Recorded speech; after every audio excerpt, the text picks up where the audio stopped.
Convention du Parti socialiste à Paris, analyse de la situation politique et regard sur l'avenir. Tous les leaders du parti sont présents aux côtés de M. François Mitterrand. Rapport d'ouverture par M. Pierre Mauroy. À Paris, au Palais des Congrès, Convention nationale du Parti socialiste, avec la présence de tous les leaders du parti et des membres du bureau exécutif, aux côtés de M. François Mitterrand et en présence de 250 secrétaires fédéraux. En direct du Palais des Congrès, Daniel Grand-Clément. À vous. Deux grands thèmes, l'analyse des résultats des élections présidentielles, enfin l'élargissement du parti aux membres du PSU et aux syndicalistes de la CGT. Monsieur Pierre Mauroy, le secrétaire national, qui a lu un rapport ce matin, a souligné, à propos du premier point, que les membres du parti seraient bientôt 150 000 dans quelques mois. L'élargissement, enfin, il est nécessaire que tous ceux qui se situent dans une perspective socialiste puissent réfléchir et lutter ensemble. Dans quelques instants, monsieur Pierre Mauroy.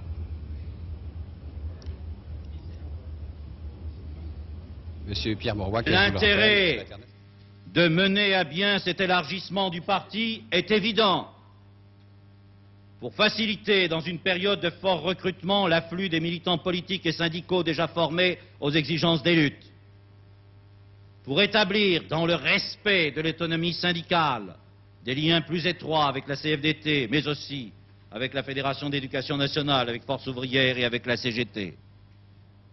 Pour mieux renforcer encore le courant socialiste à l'intérieur de la gauche et rendre ainsi plus crédible un gouvernement de gauche à direction socialiste.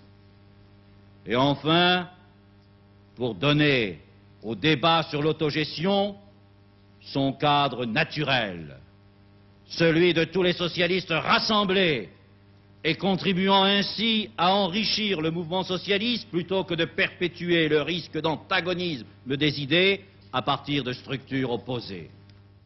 Monsieur Mauroy estime que même si le PSU critique certains aspects du programme commun, il doit l'approuver en tant que stratégie d'union de la gauche. Enfin, l'arrivée des nouveaux adhérents ne devrait pas modifier les structures du parti. Constituant pourrait cependant traiter des formes d'intervention et de développement du Parti socialiste.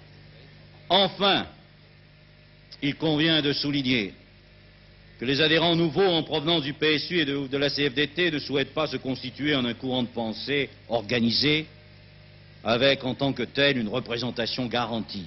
Toutefois, des mesures transitoires devraient être prévues afin que les règles de désignation actuelles des dirigeants soient appliquées de manière assez souple pour qu'une présence suffisante des représentants du courant autogestionnaire soit assurée, leur permettant progressivement de se fondre naturellement au sein des équipes existantes.